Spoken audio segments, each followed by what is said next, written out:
Welcome in, everyone, to another episode of the Graveyard Shift. ZP here with Lightbringer and Saiah today. And also have no fear. I swear next week we'll be back to full strength. There'll be another week where me and Jake will actually be here at the same time versus this traveling the world concurrently business where I just left Korea right as he was going to Korea. And that was the thing. But gentlemen, travels aside, we got to talk about what went down in Deadlock this week from the non-jet-lagged person. And Lightbringer, we're talking before the start of the show. We got to talk about the hero priority because things changed. Yeah, I mean, this week we saw pretty heavy emphasis on first pick Rem and McGinnis. Lash is also top tier. NA does not care about Pocket. There's so many changes actually in terms of draft. And a lot more emphasis on Celeste as well. I think she was present in every game. Or present, like she was either picked or banned, and a character's previously completely unpicked. So lots of big changes in terms of draft. I'm not sure which one you want to go over first because there's so many that are present here. Can we get the hero pick priority maybe? Yeah, and also before we deeper dive into this, Saiah, real quick, we got 2 page picks on here. That's entirely your doing, or at least Melee Creep's doing. What's up with that? Yeah, I know Birdie's just him on page. He said he'll pull it out, and it worked out actually really good. I mean, from my perspective, it looked like a character that Popper's pupils really just did not respect at all. And I was asking about why they picked Paige, and apparently Birdie has it's like his strongest character with 1,000 games on the hero. So if you can get away with picking a character that you're the best at, then I mean, you're gonna dominate, and it actually looked pretty good. Yeah, no, Pin into captivating read on the 2 max. I mean, they just sat in the tower for probably 3 seconds, just bathing in it, so it worked out really well. Yep. So if you can get away with picking it without blowing up, it's like I mean, you got horses, you got the captivating read, you have they also did an interesting build on that character as well. They ran max 1, which I haven't seen, just pure damage or early game. The page was low key kind of bullying everyone for the first 15 minutes. Yeah, no, I asked him to try it. I was like, I think low key, the meta that we're in, if you can just pump out a crap ton of damage, it matters more than just health. So whenever captivating read into the dragon, it's almost like any former CC, it's probably 400 damage just pumped out right there, which is more than the max shield would give an equivalent probably. And it's a giant AoE, so I mean, it could even go even further beyond. So I think the max one is very, very viable. Yeah, look good. I mean, I can't disagree. I mean, you guys beat them, so it's Page 2 games in a row as well. I felt like it worked out well because for other reasons there too, is that of course Paige Abrams was a combo that you saw a lot even when Paige was brand new and before she got thrown into the nerf buff cycle way back when. But then the way you tend to play Abrams being a little bit more aggro, even I think back to those days even if you weren't the one on the Abrams back then, more aggro Abrams players really thrived in that combo. So it's you got the old Abrams Page combo on top of Page having some tech to be more aggressive. I was actually shocked about, by the way, is when she gave me that shield, I swear I gained almost 200 off of melee from it. I remember, I think it was on whoever was playing Lash. I got the Page Bearer for my punch, and I just blew them up. And I was like, whoa, that was kind of a lot of damage. I wasn't even expecting to do that. I was originally, all right, I'll poke this person down, and burn my cooldowns. And the next thing I know, I'm like, wait, I can actually just kill this person. Yeah, I when I was streaming the games, someone in my chat was kind of Saiah's a notable Spirit Abrams player.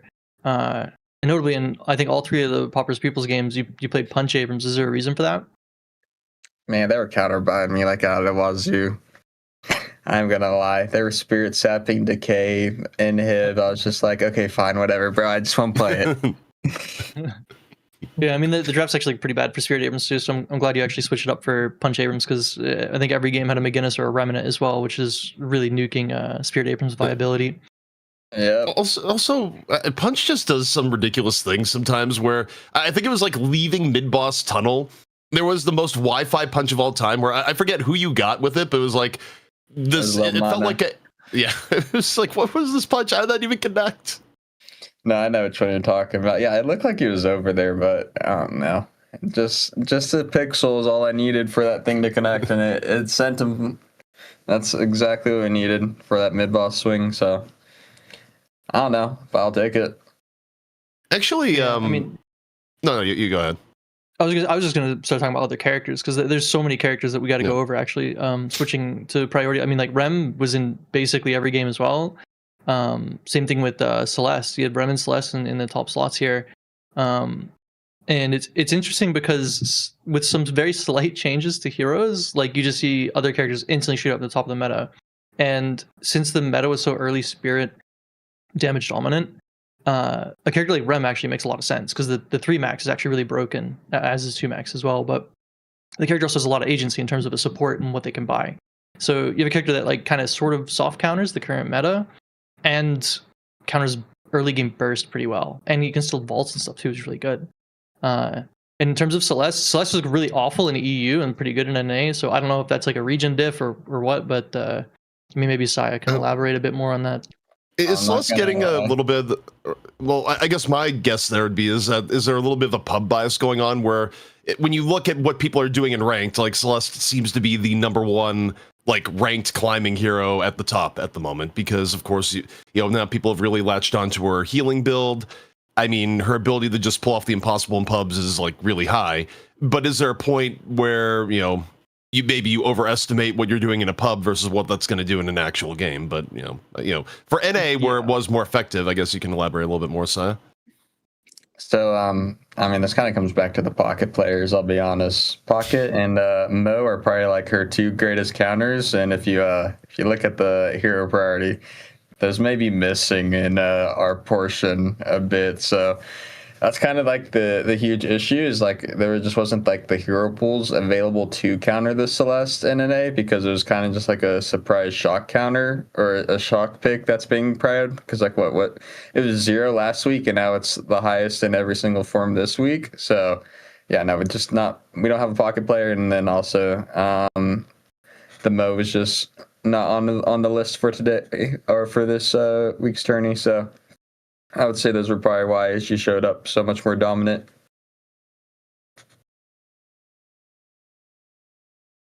Oh, wait. Production just threw this up. Rem 2 and 5 this week. 2 and 5, what? Yeah. Oh wait, so it's the same thing. Can you, what's the Mirage numbers? Is Mirage? I think Mirage is even worse. And he was in every game.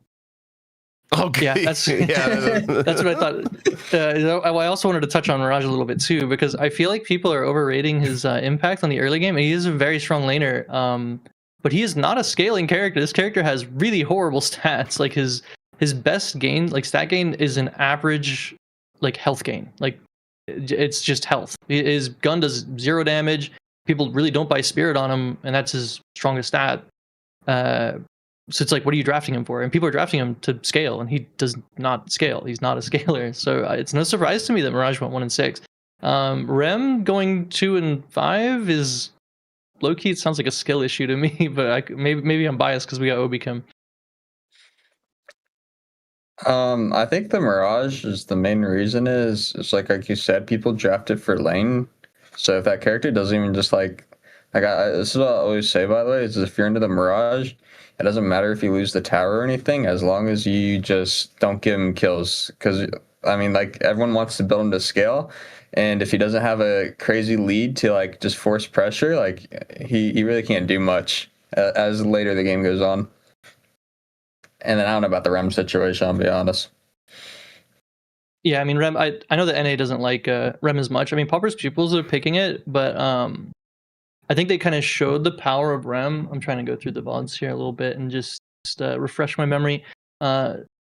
Specifically, I think it was in game 1, you guys gave them what we in EU are considering one of the more OP combos. Let me see. I'm going to load up the VOD here. Oops, not that one. It was in game 1. You guys gave them both McGinnis and Rem, I believe. And I think you cannot play the game. Yeah, I don't actually think you can play the game against that. I don't even know what you draft against it, to be honest. Probably pocket. No, it's not. It's pocket. Okay, like it's a bait to. It's like, oh yeah, healing, but the other part is the resist is right on top of it, right? So they're just kind of, they don't care. They're just standing on it, just tanking affliction. And we actually showcased that before on mid boss. I think it was a 6-man afflict from I can't remember who it was. Maybe it was like Empty Dreams or something like that. And we just sat in the McGinnis heal and took 0 damage. So I think your top 3, you guys got really punished here for Calico and Also, 1-2. It's like an insanely greedy pick, but yeah. Yeah. Okay. I muted myself somehow. Oops.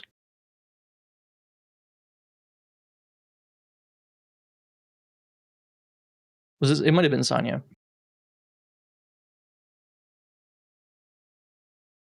Is he good? I mean, I could hear him when he said he muted himself. I think he was talking about on the thing, not on Discord. Okay, I'm back. So I didn't mute myself. It's just my headphone wire is dying, and it went to the spot where it just I couldn't hear anything at that point. I was like, wait, what's going on? No, I was gonna say also when we were doing win rates earlier, what was the win rate for Abrams this week? Because I feel like Abrams was doing a gigantic amount of winning. It was 5-2 is what we got here. Okay. Yeah, I feel like Abrams is slowly rising up in priority. I think people are going to realize how strong this character is. Also, characters that punch are a natural sort of counter to heroes like Mirage, who have evasion and kind of don't want to be CC'd. So if you get caught out on a character like Mirage and you just get punched, I mean, you just kind of die low key. And I mean, like Melee Creeps in their first game of the best of 3 had Abrams, Calico, and Viscous. There's a lot of punching characters. They got Mirage in 5 as well, which is pretty unusual. But they did eventually take that game, I think, on the back of Rem and McGinnis. Also, that's kind of a real quick. That brings up another good point about heroes in terms of hero power overall. Is that, you know, mentioning, okay, Mirage has a really low win rate. How much of that is that, hey, maybe you don't want to draft this character, and how much of it is that he's just getting overdrafted and you're giving up too much power? Because we've had plenty of times in the past where a character is good, but a character is not good if you have to get them, you know, first 2 in the draft. And sometimes like characters turn the weird grenades where it's like teams are all fighting to get the character early, but getting the character early is just giving up something that's actually just way more value in turn. Yeah, I mean, well, no, I mean, you notice, I mean, and this is a classic example of it. In the top 3 for Melee Creeps in the best of 1, they got charged pretty dearly, I think, for the Calico pick in 1-2 for their second pick. Like Calico is a good character, but I don't think anyone is going to prioritize it in 1-2 just because you have a player who can only maybe play Calico or something like that. Giving them, it's not really so much the Billy. I think they just did that to match your, you know, tank. But giving them McGinnis on top of Rem is like a massive throw, and I think you guys immediately noticed that because you guys were getting it first, like in like your 1-2 or your 1 slot immediately after that. You guys realized the stat check nature of that character is just too much to pass up on. Yep. Oh, yeah, no, actually, McGinnis seal is crazy. While we're talking about draft stuff here, and this is one of the things where, okay, I'm actually really curious for Lightbringer's take on this too, because I mentioned it when we were casting a draft live.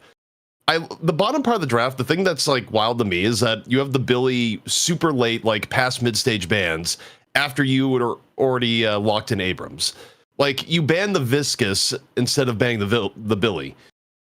Surely, like I'm thinking of the Poppers People's comp, like if they have Viscous there instead of the Billy, that comp seems weaker to me rather than stronger. Like, you know, what was the logic in not just like taking away the Billy and then just, you know, essentially forcing them to a hell where they don't really have an equivalent character anymore? I'm not gonna lie, the Billy was just struggling the entire time. So I was like, okay, well, what's their next best character if they can't play Billy right now? Because I mean, like, right, we had 2 games on them, and the Billy just didn't have that type of impact that you're hoping for. And so it's like, what's the chance that this third game is gonna be the one that he pops off on? So I just decided that we should probably take his next comfort character, which, right, if you look at it, they don't really have that much utility. And I think Viscous Cube is like kind of just really good into what we have. I would argue Viscous is kind of a throw pick against your team. you guys have a page, captivating read. You're gonna cube someone who's in captivating read, and then you have a paradox to follow it up. You're just gonna swap that guy. I think if you had left Viscous open, I don't even think they would have picked. I think they would have gone Billy 100% of the time. That's just my perspective. I don't actually know. You guys obviously play against each other all the time, but yeah. Okay, just to add a little bit more on that. If you're in the mid-stage bans as melee creeps in here, are you banning the Billy Lightbringer in this instance? In game 3? Yeah. No, I'm definitely not banning Viscous. I don't think they've No. already. Are you banning Are you banning Billy instead of Viscous? Is what I'm saying. Or are you doing Billy? A different ban? Yeah, I'd probably be talking about banning Billy or some frontliner here. Billy, Mo, maybe even Shiv. They have Rem, so the missing health heal is actually really important.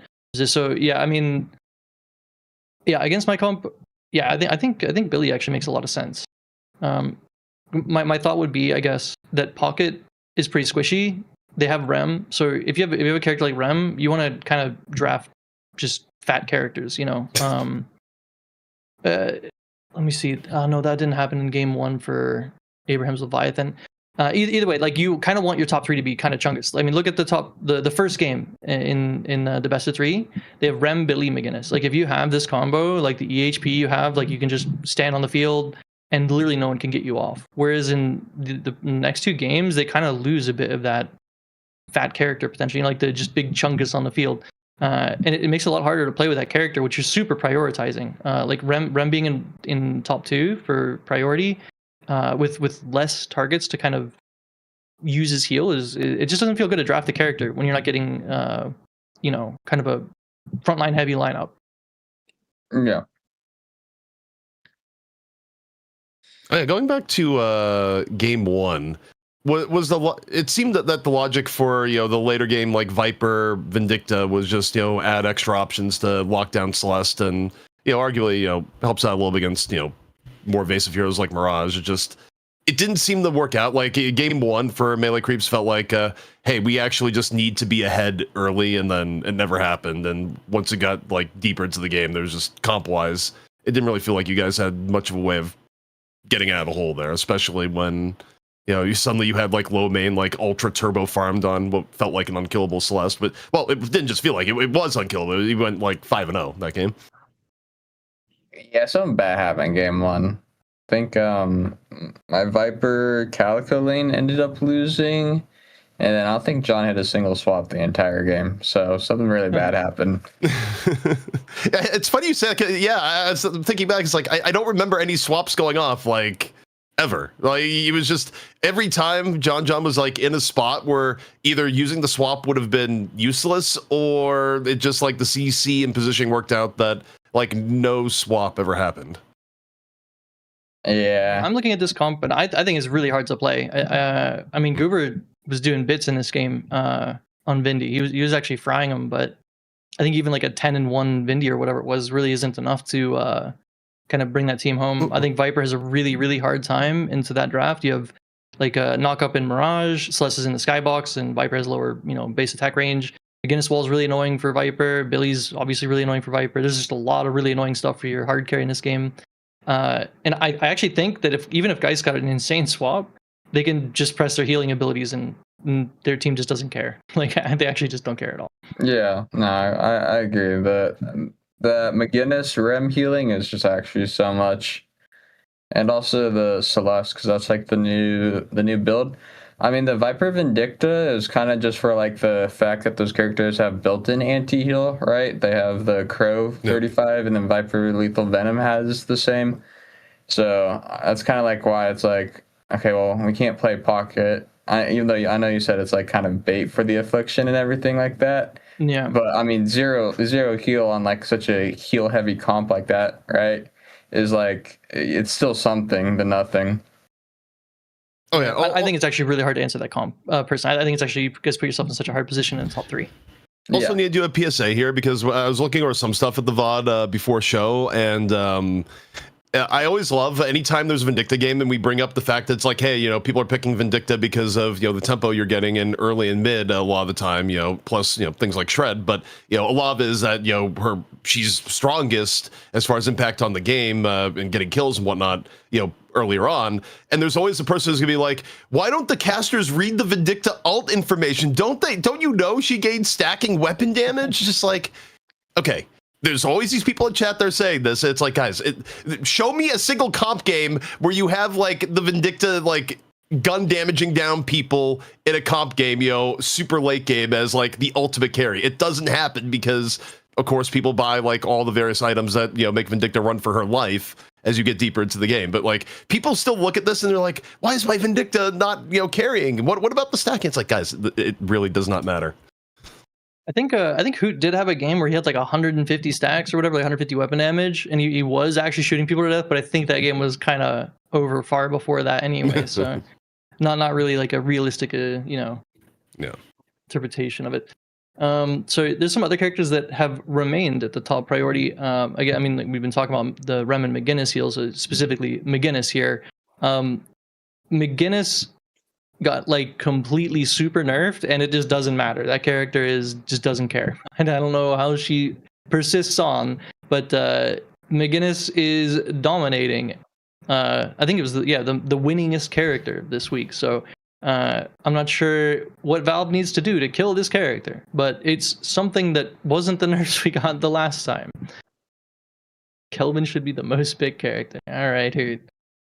Look, I would love to see a little bit of Kelvin at this point. Like, I never thought I'd be saying this, given the fact that we went through a very long stretch of time where Kelvin was the most OP character ever. I mean, he was up there with Shiv for just continual, just most OP asshole in all of Deadlock, to the point that the icon for our production server on Night Shift is a Kelvin icon, because going back to the beginning of the game where he was just that guy. But Kelvin has been absent forever. So yeah, for me, I want to see the return of Kelvin at this point. I mean, Hoot's been begging for the character every time he does this. It's like low-key like an omen, like a bad omen for the meta, because he's like, guys, Doorman is OP, I want to pick Doorman. Guys, Celeste is OP, I want to pick Celeste. And now he's like, guys, I think the Kelvin's good. Yeah, so I mean, I definitely think he's playable. My team is like, I don't know, when you work with like good players and stuff like that, they're really stubborn. They want to do what wins, right? And it's hard to want to experiment. But I actually do think there's some merit in Kelvin right now. So there's a lot of things that he can do that are really abusive in the early game that like they're kind of underutilized. You don't even see it in pubs. Specifically, I think it's the tier 1 ice path is, in my opinion, insanely broken. But also, I think the beam and the way the nade freezes stamina is really good for securing kills.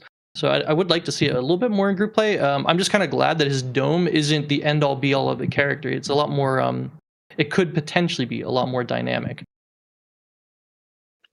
Yeah, I agree. I mean, I think the Arctic Beam build is actually so good because I don't remember when they added it, but you got the stamina freeze and you got the dash distance reduction too on the Arctic Beam. So I don't know why they don't just switch it between. I think slows at this point should just be a slows and dash distance. I know there's a couple of things that are just slows, which kind of like at like the highest level, people don't really walk around, Yeah.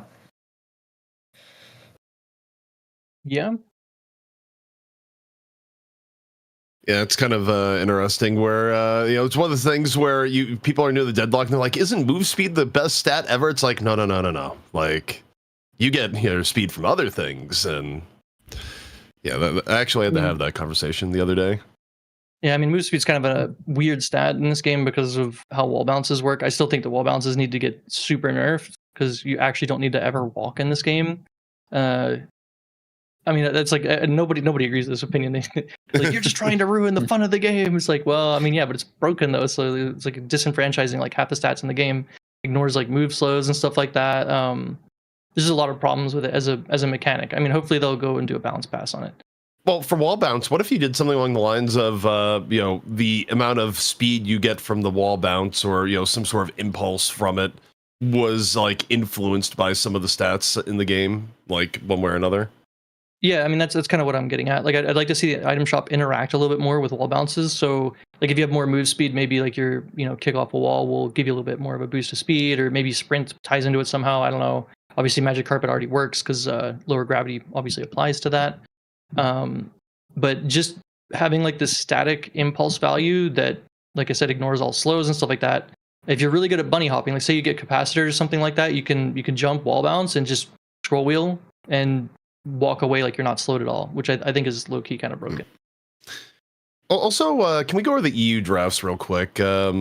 Obviously, it'll be a little bit more Lightbringer doing the heavy lifting here, where normally I'm watching both regions, but as I mentioned, I think in a few channels off stream, I was dealing with after getting back from my trip, my dad got sick basically, so I was helping my dad up until the point of NA. But it'd still be good for people. I was like, well, okay, show NA, show the EU drafts and what went on there. Where, by the way, EU, I gotta say, Lightbringer, over the last few weeks, it feels like we've really settled into another like 1 beats 2, 2 beats 3 situation. Like you have a top 3 right now, but it's also a very rigid top 3. It feels like where we, people's like, wow, it just feels like we're seeing the same thing every week, and sometimes EU does this.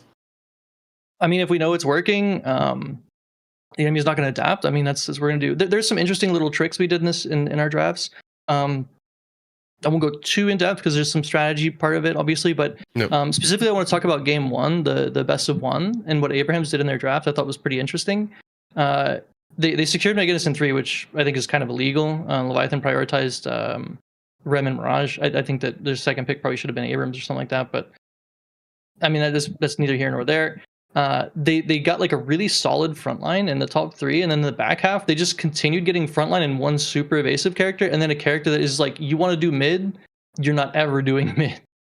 And if you'll notice, in our first game there, we banned Dynamo because we thought, oh, they just figured out some kind of cheese they want to do, and their draft is actually 1-1 in the game against us minus Dynamo, and they suffered for it. I think the Bebop didn't do much of anything in that game. I don't have the scoreboard in front of me, but if they had Dynamo, it kind of puts you on a timer, because if you lose a team fight or something like that, and they're sitting in mid, you're basically taxed. You need to pay 6K to interact in mid, and that feels pretty bad, especially if you don't have Abrams.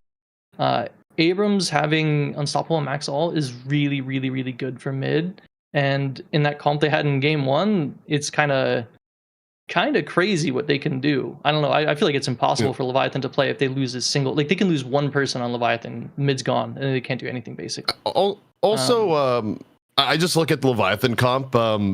Faisal, like if I'm casting this in the moment, I just look at Leviathan and be like, okay, wow, they just have to like basically win early. Like you actually, the way Leviathan wins with the comp they have is that your Bebop has to go wild, your Calico has to like basically win lane and also be able to roam early. Like you kind of, as we see sometimes melee creeps do, right? But like you need like your Bebop Calico to just be absolute terrors, and then like your Geist gets turbo farmed. But like if you don't get that level of dominant early game, you literally just lose to the team on the left. Yeah, I mean in this specific instance as well, I mean I just feel like their scaling is pretty bad. Leviathan does have the potential, because they have Calico, to get a pick somewhere. They don't really have a pick character besides Bebop, so like they're kind of just hanging around in mid and begging someone to walk forward and die, but it's actually really hard to kill any of their targets as well, right? But if they were to get a pick, I mean with Calico bombs you can fry mid boss yourself, but there's so many conditions associated with that I feel like it's really, really, really hard to make that work. So I mean I just feel like Leviathan just drafted to make the game harder for themselves, and I mean it kind of showed in how the game went. It felt like very, very straightforward game from Abrahams. They just got a lead, ran mid boss, and just won. So I know Saiah has some input, but the other thing I noticed when I look at the Leviathan draft here is that the first pick of Rem that they have here, that like they first pick Rem, and kind of get what we were talking about earlier, is that they don't really get many tanky bodies along with it. Like eventually they grab a Geist, and it works okay on Bebop, even though Bebop's not a tank by any means, still higher HP pool, but you get Rem, and then you just don't get other things that usually are really good with Rem, which is I mean, specifically in this draft as well, I thought it was really strange that they went Geist as well. I mean, Venator is fully open, and their comp is like, we are not dying to spirit damage. Like McGinnis, like they have base resist on Lash, Dynamo as well. I can't remember if Dynamo's spirit or bullet, but I mean, there's a lot of base resist on these characters. So I mean, Geist just feels like this weird hybrid that needs like a lot of time to get online. Yeah, I don't know. In general, I just really dislike Leviathan's draft here. I just feel like they just have nothing for late game at all. going into our games in the best of three, like I said, you notice that we banned Dynamo, and we didn't really let them play that same comp, and we did in fact pick Venator there instead of Geist in last pick, because they have the giant circle heal. I mean, they have a Mo and Krill, Celeste. There's so much healing. They have Mirage. Actually, every single person on their team has self heal. You have the Mirage 1, Abrams 1, McGinnis 2, Bebop 1, Mo and Krill 1, and Celeste 1, all providing insane healing. So I think this game we had 1 billion decays. We had like siphon bullets. We had cripplings, inhibitors. We just made it so you couldn't heal basically. And then going into game 2, the draft gets kind of scuffed because we changed our first ban.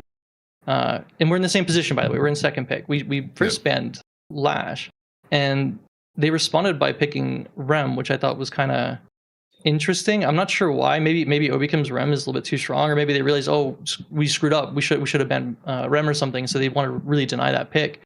And I think that you can see the same story is being told here on game 3, or game 2 in the best of 3, I guess, where they have a Rem and there's no doorman ban, right?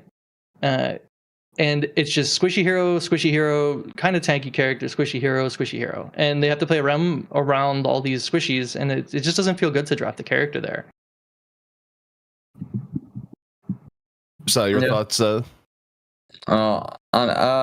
I wanted to talk a little bit about the Leviathan draft. I think I'm not gonna lie, the Calico, Bebop, Drifter, they're like kind of all like ability based characters. So like I don't even think like they really have that much damage besides just blow one person up, and then after that, they don't really have anything else left in the tank for a bit. But yeah, I agree. For the 2, or was it which one we're talking about? The Ven, right? For the Mo and all that. I mean, I was talking. I went through all 3 games. So I mean, in the last statement I made, it was about how they drafted Rem into like a Mirage, Doorman, Venator, Celeste, Yamato, and it's like a bunch of squishies and like Venator. I mean, Yamato can get kind of tanky, but it just doesn't feel good to have Rem in that kind of situation. And in game 2, it's kind of like it was similar to Leviathan's draft a little bit, but we have a frontliner, like a proper frontliner, and Venator, so we have a lot of anti-heal.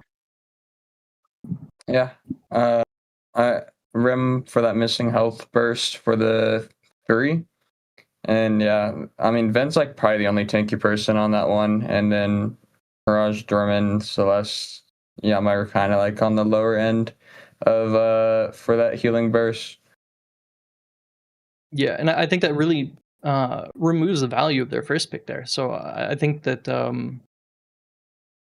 don't know. I don't know why they went with what they did, but I feel like their draft kind of suffered because they overprioritized characters that are just theory broken rather than suiting what their composition wants. Yeah, I'm actually like shocked how much they prioritized the Mirage. Like what, it was first or second every single time for them, for the Leviathan and for Abrams. Yeah, people still really like this character. I mean, it was similar in NA as well. Like, I mean, you did have like that weird game with Mirage in 5, I think, but for the other games, Mirage was pretty prominent as well, if I recall correctly. I'm gonna skip through the. Mirage was very prominent. Yeah, I mean, I think Mirage though also gets a buff in the player's mind because Mirage is like so heavily picked in pubs too, and for how people will play ranked for a huge majority of their games, aside from basically anything outside of a scrim. I do think Mirage, like, kind of, even if at times he's not actually as good, he's going to get like a buff to people's perceptions of where to pick him and how vital he is by virtue of the fact that you see him doing better in pub games at times than maybe where he's at in comp. I actually think this character is a losing character in pubs like Mirage. Even in high elo, he's got a negative win rate, and in general, he's got like a super negative win rate. I think Mirage is the worst character in the game for the average player. He's 43% across the entire player base, which is not what you want to see when you're in first pick in that character. Like I said, he's got a strong lane, but I think the game might be a little bit more mid game oriented. It's a little bit less about lanes right now. Let me see, what else do we have here? We already talked about Page. I really do think that the Page picks were super interesting. I don't think we can convince anyone on my team that we could play Page. Obi Kim's like a notable support player, but if I say like, oh, Obicam, you're gonna play Paige, he'll be like, I'm not playing Paige. I'm going AFK and spawn. He really doesn't want to play that character, man. Obikim's just like, I'm a professional, but I have standards. I refuse to play this character. He is not playing that character. So the other topics we have to talk about, there's a couple new teams on the horizon for NA. The first one did play in the best of one. They didn't look so hot, but I mean, they're a brand new team. That was Vanguard Gaming. I actually don't even remember their rosters. Okay, so I want to add an asterisk. Brand new team, kind of. They're also basically work in progress that is retooled a little bit. Like a lot of the same players that played on WIP are also on Vanguard. So that's that's me picking at it a little bit. But they're not entirely new. The players were all known quantity. I think like every single player. Let me double check. It was either every player or every player, but like one had previously played in Night Shift at some point. So was it Shadow this? Yeah, Shadowfist was the one person that was, I think, completely brand new, but everyone else had been in Night Shift at one point. They also had Crayon subbing. Crayon was the sub. He was playing Billy in that game, I believe. Yep. I mean, nothing else. Got a lot of experience on Billy. So. Yeah. Grinded all the way up to Eternus in like 3 days, which is insane. So the other team as well. I mean, this team, like I said, not the greatest showing, but like.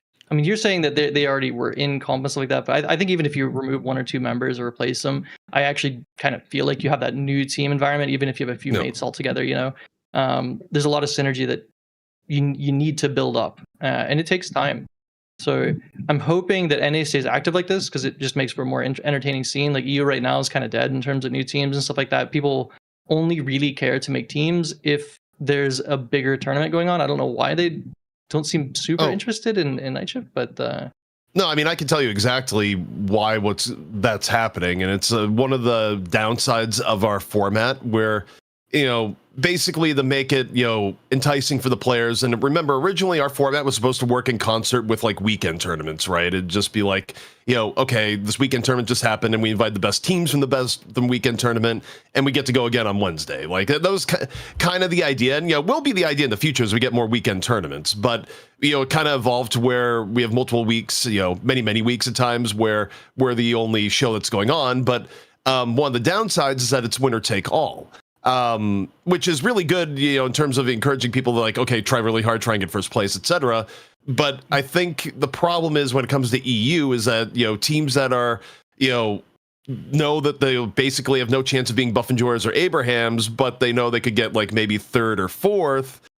They're saying here is like, well, I don't feel like getting run over in the finals for $0. But when you get an R1 come up and you have a prize pool all the way to fourth, it encourages them a little bit more. And you might, some people may look at it like, well, isn't that still a small amount of money in the end when you get to third and fourth place? It's not for Europe and some of the regions that are competing, particularly like some of the Eastern European countries. Like that money goes like a really, really long way. So I think for a lot of those players, when you get an R1 tournament going around and they have a realistic chance at a cut of the prize money because they don't have to be first, they just have to be third or fourth. I think that's what encourages people to make teams, because for those players, while it's not a ton of money by North American standards, it is a ton of money for people in those regions. Like it is actual like, okay, this is really going to help me pay my rent. And I think that's why you see like some EU teams like pop up out of nowhere, specifically when those tournaments come up, because, the money is really important to them and, they're not really able to get it in Night Shift at the moment. Yeah, I mean, it makes sense. In any case, I mean, NA seems to want to compete for the love of the game. There's a lot more players that are more active in the comp scene. It feels like a lot of the European players did kind of scatter a bit. Like they're not playing together as much. But NA getting it's 2 new teams, I believe. The other team hasn't shown their face in Night Shift yet, but it was the Ido team. I can't remember their exact roster. I know it's like Idorian, Parzelian. I mean, Saiah probably knows the roster. It's Ido, Pars, Vanille, Recon. Let's see. That's 4 players. Do Fish Cake. Yeah, Do Fish Cake.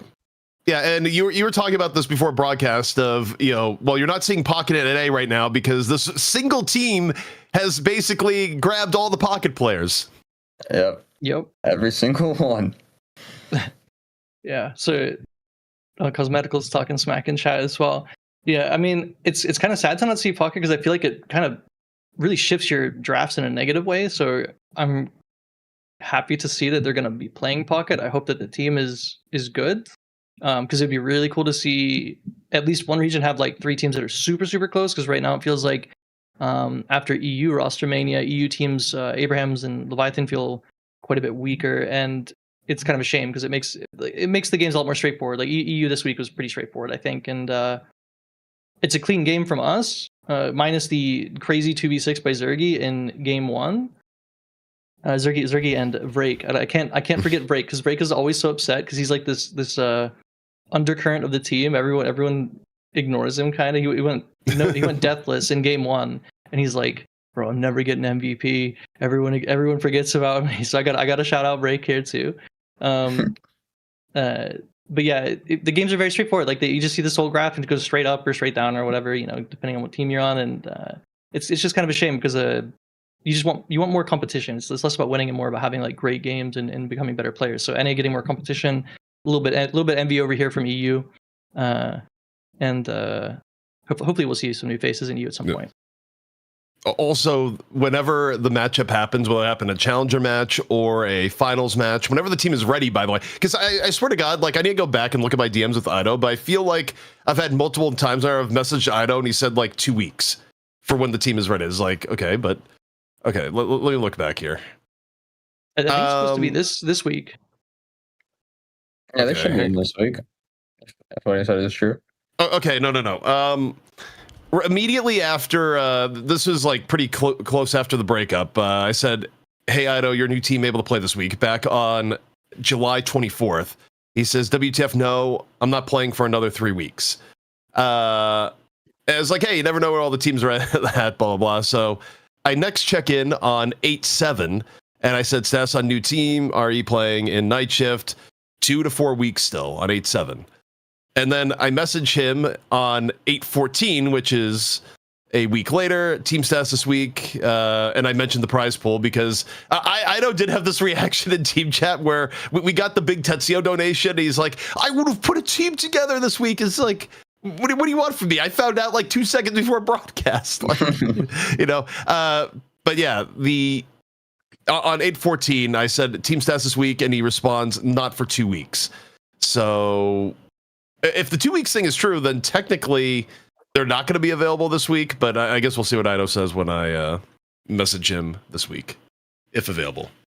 Yeah, so the next night shift, not this one. And I'm not going to lie, they're not getting Pocket. That's basically They're not getting Pocket, you're not getting yeah. You take all the Pocket players, you're not going to get Pocket then. That just is what it is. It's just like, sorry, the one hero you don't get to play is Pocket. Unless Pocket, okay, the funniest, okay, the absolute funniest thing that could happen is that you get a balance patch and just like Gigaton drops Pocket in the unplayable territory, like on the Tuesday before the night shift where they get to play. It's just like, oh guys, we've gone terribly wrong here. We'll celebrate. For like Ido and stuff like that, I mean, it's kind of nice to see that they're not just known for like, they're not just Pocket anymore. Like they do play other stuff. So even though you're going to take away Pocket from them, like they'll actually be fully competitive and stuff like that. What are you doing in chat, by the way, Lightbringer? What's going on? I mean, they implied Cosmetico was a tsundere, and it's like, I got a copy pasta ready for that one. So okay. But yeah, okay, things to go on to here. We still have our tier list to do, and then there's another topic I want to get to, but maybe it'll get back to me before the tier list. And then, of course, our patron Q&A. But yeah, let's go to the tier list, which I believe production has on queue. We'll see. I did not see what you guys set up last week, so some of this... some notable changes were like Holiday went really far down. I think she was an A tier before. Yep. And I mean, I talked about this before with Jake about the patch notes, and I was kind of saying he understated how much the nerfs affect Holiday because her lane is so much worse with the way barrels operate now. You can't buy burst in lane. It really affects your harass in early game. So losing that item early game really does hurt. It hurts a lot of parts of her game, like even her jungle farm gets hurt because burst is really good against jungle.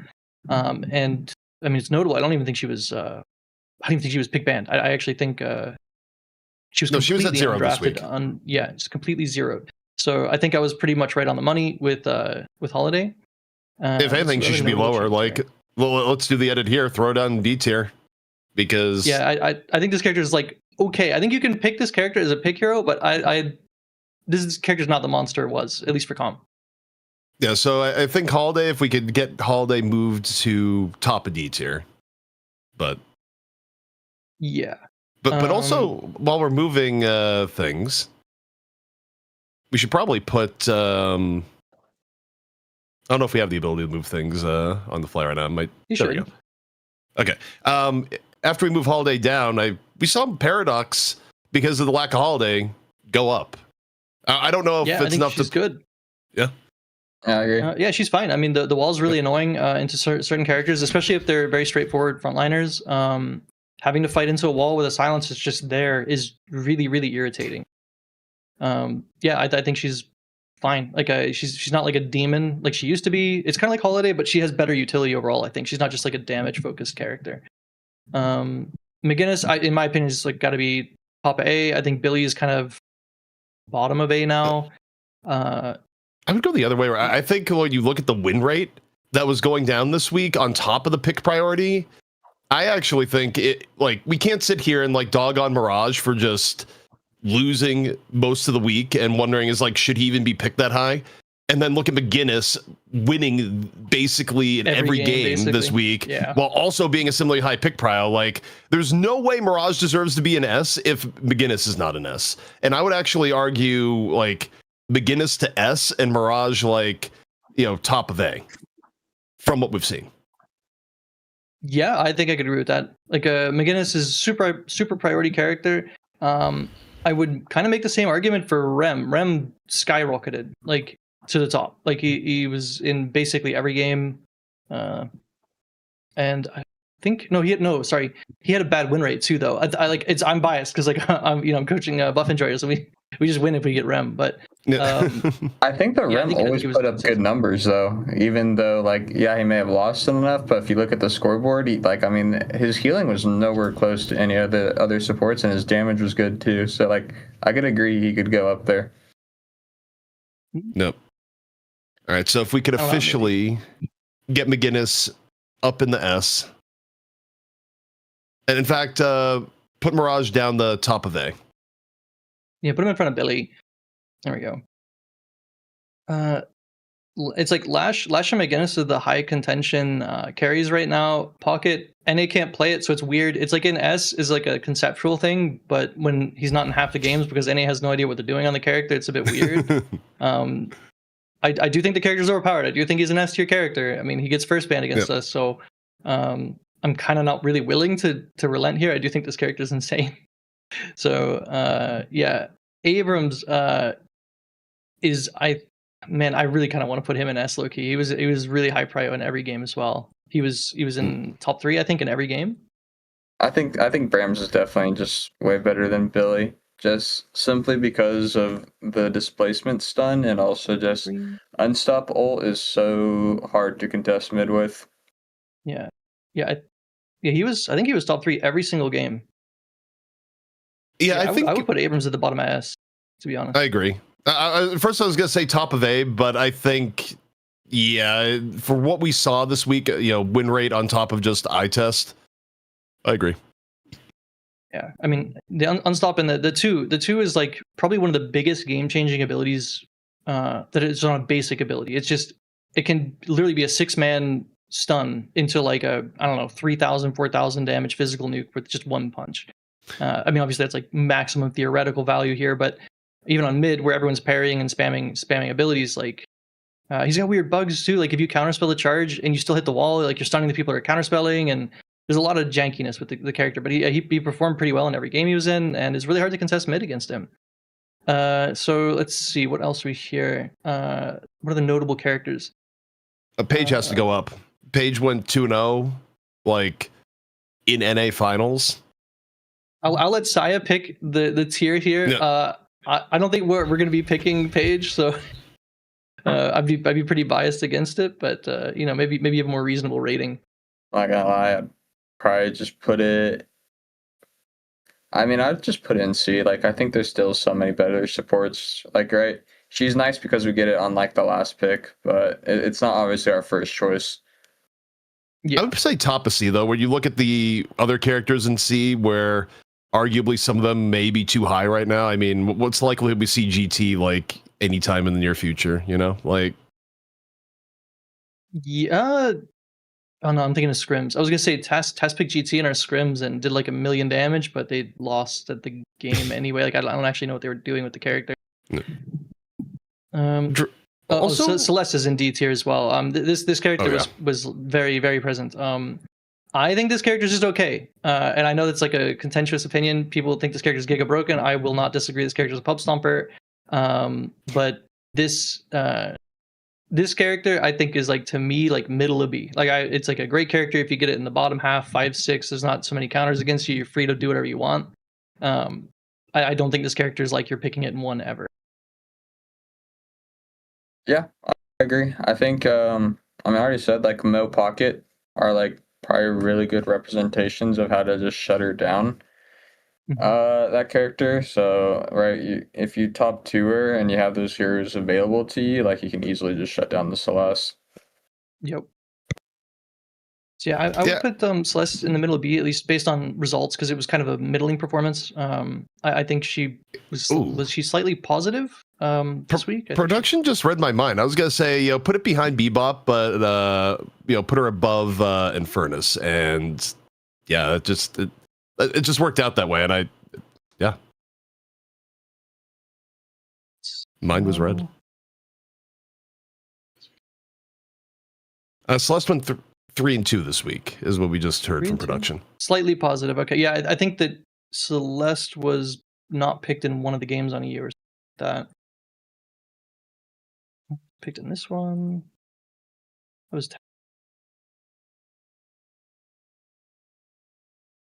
Are we feeling good about where we still have Geist and Ven right now, or do we think we should just put Ven a little bit ahead of Geist? I know this is like the smallest adjustment, but that.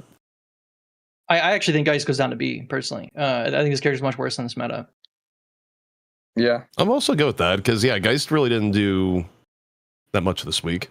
Well, it's about how our kit operates in terms of, like, the characters that are popular right now. Yep. So, you have, like, Life Swap, right? And if the top 2 characters are Rem McGinnis, it's kind of like, okay, you swap, and then, like, the guy's just standing in a heal field, and you're, like, using Life Drain, and Life Drain's getting reduced by Helpers, it's getting reduced by the Spectre. Like, you're not stealing any life, and you're kind of reliant on your gun, and hopefully you have Malice stack, so you're just going to do 0. Additionally, with Locket being in the meta, Geist is kind of weird in terms of efficacy, because you're just throwing Malice on cooldown. So you just, here's the Locket charge, here's the Locket charge, and if you're not hitting them with it every single time, like, you're just giving EHP to enemy team. So, I think she's closer to B. Venator has some bugs. I mean, I think objective he's straight up stronger than Geist, but he also has some bugs that make him really good for certain things. For instance, if a team has a lot of counter spells, Gutshot will ignore it and just knock them off, like the Rejuve Crystal and stuff like that. And I think that makes him a really good pick, which is just stupid. I wish they would fix it, because it just doesn't make sense, but it is what it is. I would just say he's straight up superior to Geist in most situations. Like, Geist is a slightly safer, like, farmer, I guess, because of the 4, but that's it. Said it still stuns into the counterspell? It doesn't stun, it displaces you. So if you have Gutshot and there's just 6 people counterspelling on the Rejuve and you Gutshot, it will just shove them away. And they don't have their parry cooldown anymore or whatever. Or even if they did, like, they're going to parry and be knocked away. So I hope you're happy, Lightbringer. Like, Sai's about to go yell at John and be like, why didn't you never tell me this? Why? Well, I just thought it might be like the same thing, like, all right, if you counterspell the Abrams charge and he can still, like, pin you after, and they'll stun you. So I thought that's what he was talking about. But no, it just sends you flying. It is like I would say it's a similar interaction, but I don't think it can stun you. I haven't tested it very explicitly. I just found that the Gutshot on Reju was the most impactful part of that bug. Yamato looked horrible. I'm going to be honest. I really don't want this character to be. I think Mo is significant. So is Infernus, and both of these characters were so much worse than they should have been. To be fair, the Infernus was only picked on the first game of NA, I think it was their last pick. I think they did it for anti-heal. I'll be honest, it's the same thing. It's the same thing I was saying to Saiah about Pocket and how that kind of damage interacts with the resist. You just like, sure, you have anti-heal, but you do no damage. You literally don't do anything. So yeah, I would deep-prio both Infernus and Yamato. Yamato looks, I don't know, it's like a last-ditch effort frontliner, and I don't even see the character as a frontliner. It's a snowballer. So and also in most cases, I mean, truthfully, I think it got you one point too, Saiah, where it's just like, I don't love when I see people that normally play frontline play Yamato, because you also have this tension where, if you're playing Abrams and you get ahead of the game, you feel awesome, but you can easily have like very effective games on Abrams if you're not like giga farmed. Yamato only passes the test, it feels like, when Yamato is also really ahead of the game, because if a Yamato who's even or God forbid behind is just not having impact the way that something like an Abrams has. So it's like the fact that the Yamato doing well condition is almost like locked into the realm of win more. I think it really hurts her ability to like look impressive at the comp level in the average game. Yeah, no, I mean, I agree too with what Lightbringer said. It is just a snowball character. I mean, yeah, it has health pool and it has Crimson Slash, but more than anything, it's like a go-in character. It doesn't really have CC. It just has fire rate slow and a little bit of healing and ult. But like, you're not really as like a frontline, right? Like, you're supposed to be like a scary thing for them to walk into, but like, you're not really that scared to walk in unless you're fed, which you're just winning at that point most of the time. Yeah, I mean, Yamato kind of just suffers from, I think, a little bit of power creep. I can't imagine a scenario where I would ever pick Yamato and not Apollo. For instance, they kind of do the same thing, except Apollo also has built-in lifesteal. I think his total ratio for his 3 is stronger.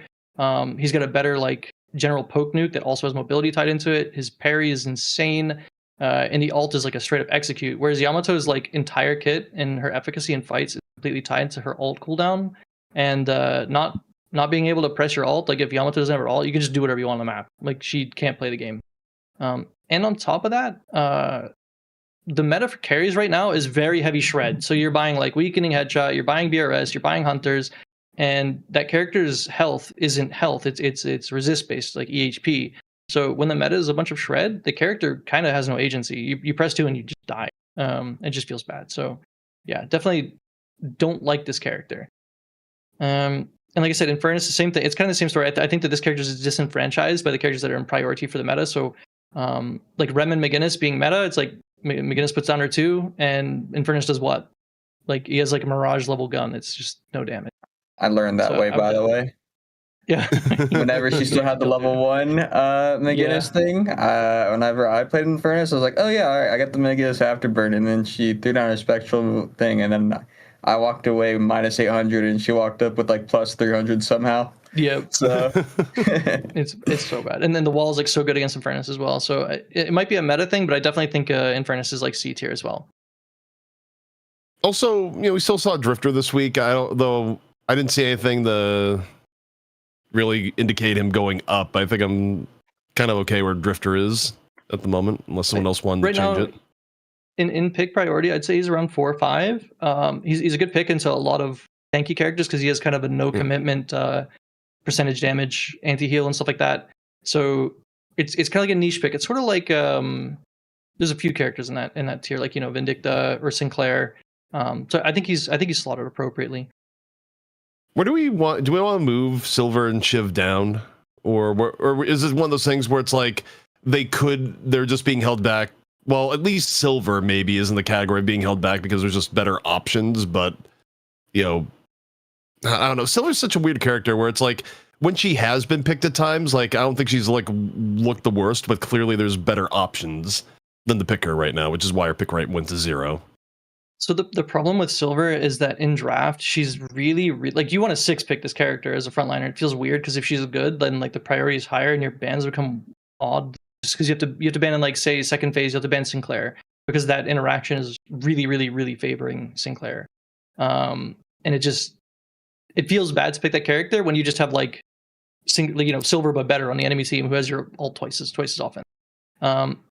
I do think though that we'll be seeing a resurgence of both Victor and Silver soon-ish. It's just not right now. I think it's coming. I think in this patch it'll take a little bit for this to develop, but I do think we'll see a resurgence of both of those characters that are tied together. I think Shiv was found in a ditch, I'll be honest. Yeah, he seems pretty bad. I what? definitely agree with downgrading Shiv for sure. He kind of feels a little bit like Yamato in terms of the desperation frontliner, but Put him in D. it just seems like no one wants to pick this character right now. It's too hard. I mean, Resto Locket, debuff remover, like, I mean, what is the guy supposed to do besides just melee it out and be an execute bot? I mean, when the executes are rolling, it looks really effective. I can't lie. And rift fights and stuff like that, where everyone's got bonus resist, it actually looks pretty good. But then you're playing Shiv, so you're probably losing the game. Yeah. Let's see. For me, I would probably put GT down in D as well. I've seen this character in scrims. He did a lot of damage, but I mean, just simply doing damage is not enough to carry you. You need to, like, I mean, his util isn't even bad, but it's like right now you have like Apollo, like a bunch of characters that can chase you down, kind of. Like Lash is super meta. And if Lash is super meta, I can't see a world where Greytown's ever going to be up there in prio picks. Like, you're just not happy to pick the character. I mean, I think the character is, I think it's still playable. I don't think it's like in D territory. I think it was fine in C. But I think it is just a niche pick, right? Because like you can't always just stack or scale crazy with Bird, like just to play off of that. But like, right, you're kind of just playing to like win super early. But I mean, you could also just argue that Vin's just a better pick than GT right now because they do about like the similar amount of damage. Yeah. Also, you get the CC with Vin too, where like even though it was a loss, like the amount of times like watching Goober's point of view in NA where like a tether just like put someone in an absolutely atrocious position like early to mid was just kind of unreal. Like on top of the damage, like I actually think tether is like one of those abilities that like weirdly enough, because Vin isn't like played that much, it almost feels like people disrespect like the level of crap they can get into from a single tether, especially because like a lot of these situations happen early enough in the game that like dispel magic hasn't been bought. So just like, oh, I'm tethered. Wait, I'm tethered for how long? What? Wait, this other ability hit me and I'm dead. What happened? I'm actually shocked how much damage Vin does, even though she has that item range increase on her flight too. Even though that's like never talked about because everyone just builds her gun. She also has like that 40%, Yeah. I think it is, item range increase while she's on flight. Yeah, it's a big number too. It's like Scourge cast by her is absolutely enormous. Yeah. Let me see. It's kind of a shame that they ended up with the draft they did on melee creeps for that game, because it would have been really cool to see like a Venator or something paired with that Vindicta. I think that would have been a lot more interesting of a game to see Goober popping off on Vindy and like actually having like a backbone to his team that can actually play. Yeah. I think we should have probably taken the McGinnis or the Ven on the 2. If we had one of those, I think it's a completely different story. But we weren't expecting them to ban the Ven on 3 because they kind of just let us have it like bottom 6 every single time. Also, I don't think we moved Rem up, right? We need to move Rem up, and then also we probably need to move Ivy down. And this is just a pure, like, if people are picking things like Rem and Paige and everything else, like Ivy felt like she got pretty deproud, and I think like when she played this week, she also lost. I'm not saying like the hero still isn't good and still can't be played, but like, definitely, Rem up to A. It's just like, not a priority right now. The thing is, like, when she is good, it's because there's characters that you can dive bomb on. Venator and Geist being the most notable ones. You're not dive bombing Lash ever, and I think McGinnis can just face tank it. She just presses 2 and just doesn't care. So the reason she was kind of good before with the silence and like jumping on a Geist or something like that is kind of been reduced in terms of pick prio. So I don't think the character's bad. I just don't think it's a priority pick. Definitely like a solid B. I think we're pretty close to where we need to be here. I'm just thinking if there's any like obvious adjustments one way or another. I guess one thing I'd mention here, because we have seen Dynamo get used in like niche comps, like kind of week in, week out. Can we justify throwing Dynamo to the bottom of C at the least? Like I feel like I'm looking at Dynamo next to Warden and Hayes, who feel truly unplayable at the moment. It's just like, okay, let's just, bring Dynamo up a little bit. I mean, I kind of feel like the D tier should be the straight up we did not pick this character tier, like where it's like they're not even making an appearance. So I mean, for that reason, I'd also move Viper to C. I think that would be it, right? Yeah, Holiday wasn't picked. And some of these other characters in C are more conceptual or specific niche picks that do look good sometimes. Again, like I really dislike Yamato. I don't think she's that great. But I do think we'll see more picks of characters like Victor and Silver. And if those characters are getting picked more, then we'll see more Sinclair, perhaps more Dynamo. And if more Dynamo is getting picked, then Viper looks better because, well, it's like a weird matchup because you have the 4 to cancel the Black Hole, but the Stomp really screws Viper. So I think the C tier is more like the pick counter pick tier, where you just have a lot of answers to these characters and you want to kind of 5-6 pick them. I'd also add on to that pick counter pick and also like comfort pick tier, where it's like if you're really comfortable in the character, then you get more value out of it. Like, and that goes for I think multiple characters there. Like you've seen it when Fish Cake, for example, being able to pull out a Viper, right? It's just like, okay, that's like super comfort pick for him. Or Silver play in general, right? Where some players are just like, okay, I really just want to play this character. I mean, I think actually everything here can fall under those 3 categories for C. Dynamo tried to convince me that Dynamo should be up there in S tier, and then we played it in a scrim, and they picked Sinclair, and I think we got 4-man Dynamo ulted like 5 different times within 10 minutes. Oh, man. So bad. It feels bad. It's like it's one of those like first pick is kind of generally considered weaker. I think across the metas, there's been some where it's not the case because you can kind of control how many OP characters are available between first and second pick. So the one thing that first pick does have is like a strict advantage on is the final pick doesn't have another pick from the Archmother's side. So if you are on first pick, you kind of always got to be aware that 6 pick Dynamo because you can't do anything about Dynamo at that point. And I mean, I haven't really seen a lot of people cheesing with that. It did happen in, I believe, the first game in the best of 1 for EU. But I don't think that Leviathan would have done anything about it. So that's just something to consider for how Dynamo pick counter pick works. Yep. And I guess and Vin could be up there too, right? Because I think Vin's countered by a lot of characters in the meta, but if they don't really like if Flash is banned out and so forth, I think that character, I think she's like good, but like there's just too many counters for her. For Vindy, yeah, she's paper. She's actually just paper character. I think she can definitely be strong in late game, especially if they have bad answers. But it's the same thing where you want to pick her in kind of 6 and there's not any answers for her, and you're like, crap. We have a bunch of these linear horizontal moving characters like Abrams and Billy and stuff like that, and it's like all we have is it's just a Vindy shooting us and we can't do anything. Well, in all, I'm kind of looking at it. I'm pretty happy where we're at, unless anyone had any other adjustments, but I think this is pretty good. Yeah, makes sense. We might see some more movement, I guess, on Celeste, depending on how like I think this character is kind of one of them potential characters in terms of skill. I think this character is fully like a movement skill, aim skill kind of character. So maybe there's going to be some insane player that just makes her look crazy, and she might go up. But from my experience in EU and just my opinion in general, I kind of think she's just right where she belongs. So that's kind of the only one that sticks out. Yeah. We might see more Kelvin if who doesn't stop talking about Kelvin. We might see more Kelvin next week. Well, it's because he went through that entire like journey through the wilderness, even though it's like not that cold right now. Inspired hoot. Lost in the Swedish countryside.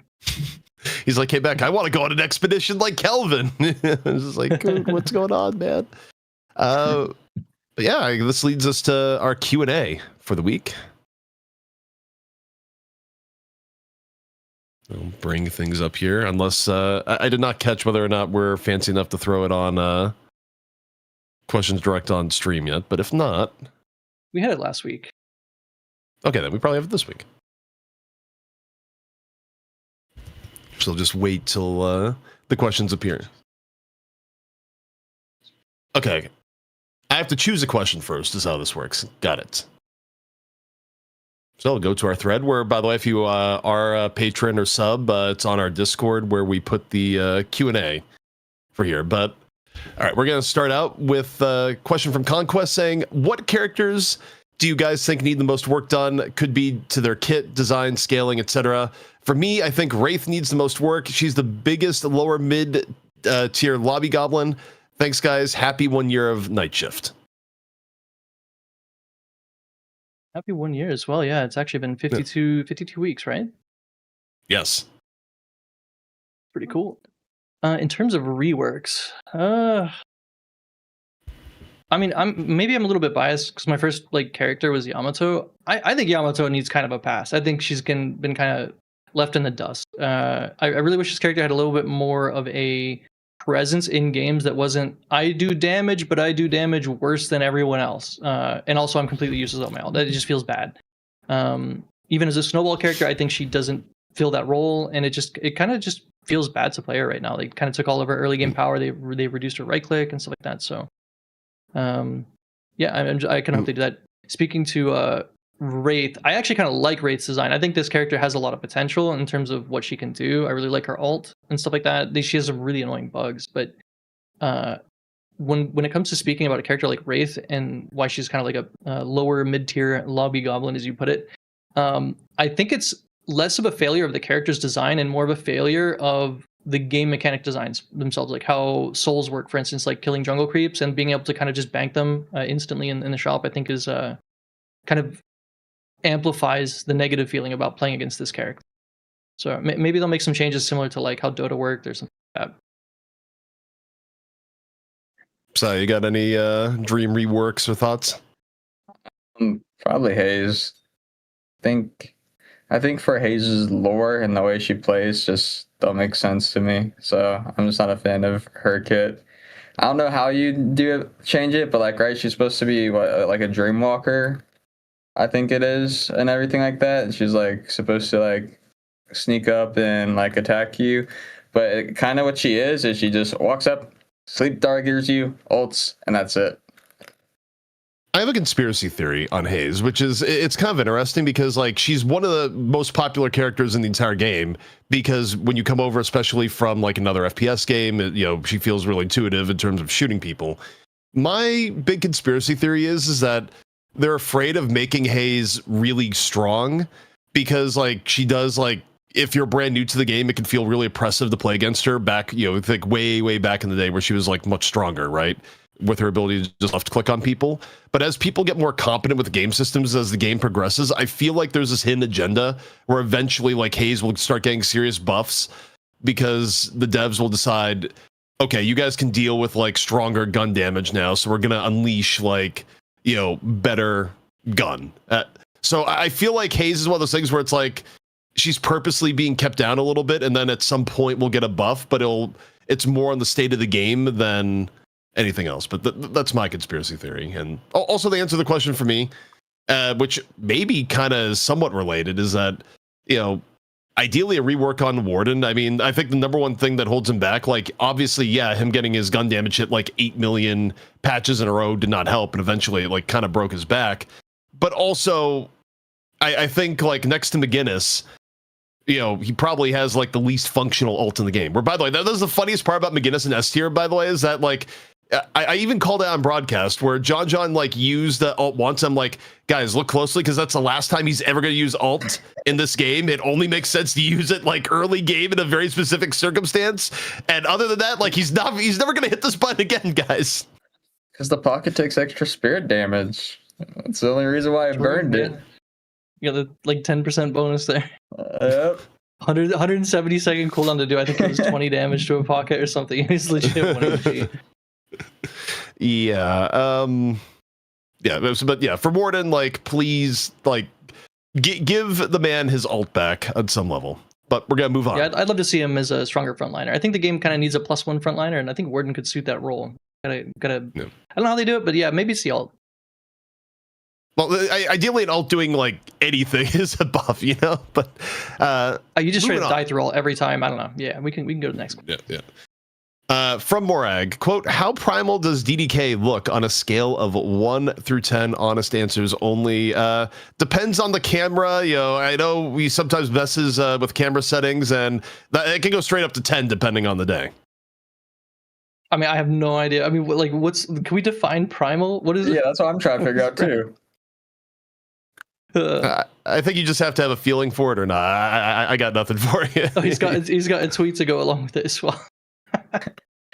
Wait, hang on. I was looking at the Discord. I did not see what we put on the actual. No, it's on the feed. I know. I love how Primal DDK. What? Yeah, I'll look this up. I don't know. I'll give it a 7 out of 10. I hope it's a good thing. Okay. We're gonna break the fourth wall hill. Do you not know about this? CP, did we do this when you weren't here? I have no idea. Oh my god, you're missing out.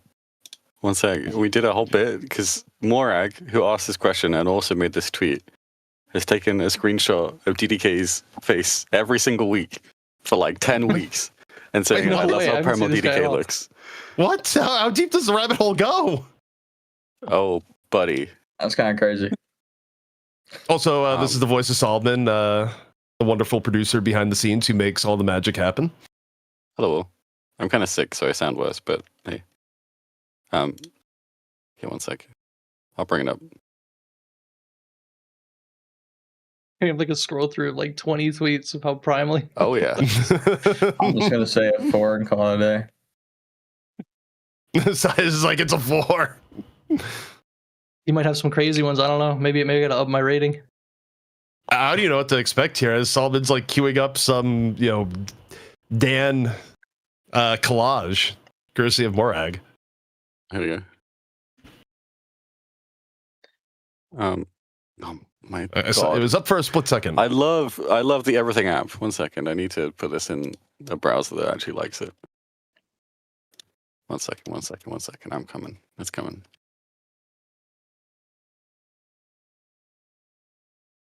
I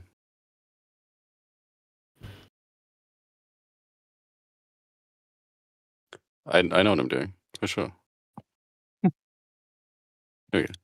You got the caster debuff. Wait, oh, that's not done. It's DDK.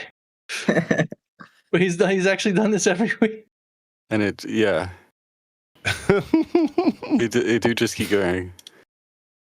Dude, Matt, if Morag was here from Night Shift 1, we would have 52 photos of Dan now. We could eventually do like the Dan aging I feel like this too as collage. well. Human That's cross and routine. small. What is going That's messed on? up, bro. What the heck? We love Dan here, don't we, folks? What? So yeah, that's why there's that question from Morag. How is Dan inspired like this level of just? Okay, bye. No, I was sticking with my rate. I would stick with 7 out of 10 for me. I'll give him a 7. I'm sticking with my 4. That is insane lore. Okay, well, that went way deeper than I ever could have imagined. But we're gonna move on to the next comment from Deer/DMPCA, saying, "Do you think gun carries will ever feel stronger in the coming metas, or is it way more complicated to balance?" In parentheses, majority of M1 carries now, most damage is spirit, it seems. I do think gun will get stronger at some point, but I think it's everything I was talking about Haze, where it's like the player base has to get used to it. But the player base is also like very weird about talking about the stuff logically. I cannot tell you how much I've lost my mind, and also some of the content creators are to blame too. Like, I'm not gonna put anyone on blast specifically, but there have been points where people have made videos being like, is the gun meta too much? And then you look at the comp game and it's one goddamn gun character per team, 10 out of the characters in the lobby full spirit, 2 gun, and you have people that are making just the biggest slop on YouTube and Twitter being like, it's gun meta. How do we deal with the gun meta? Valve nerf the gun meta. It's like, it's 2 characters. So what's my point in this rant aside from like trashing on some content creators? Well, my point is that the community gets really annoyed if a late game carry actually does late game carry things. So I think gun characters are actually artificially kept down a little bit because people do not understand the game well enough to have a reasonable reaction to a gun character being strong. So I think they will be stronger at some point, but right now I think Valve is very cautious about making them too strong because the player base can't handle it. I mean, I'll go on to say I don't think it's a hero issue. I think it's an item shop issue. When you look at like the comparisons for items, I complained about Tank Buster last week, so I won't go on like a long rant. I think it's a stupid item. It's like let's compare it to like armor piercing rounds, right? Like it's doing bonus damage, it's cheaper, like it fits into a spirit character's kit really well. It ignores resist, right? And like it's insane. And then like when was the last time you saw like a carry by armor piercing rounds? I mean, okay, don't answer that because it was like last DLNS, but in general, it's not in your default build, right? You're never buying this as a damage item, and it feels kind of bad to just have a 6k tax to do the same thing that Spirit's doing at 10 minutes or whatever. And I feel like people, because this game has headshots as well, and I have like a more contentious opinion. I think headshots are kind of pointless in this game.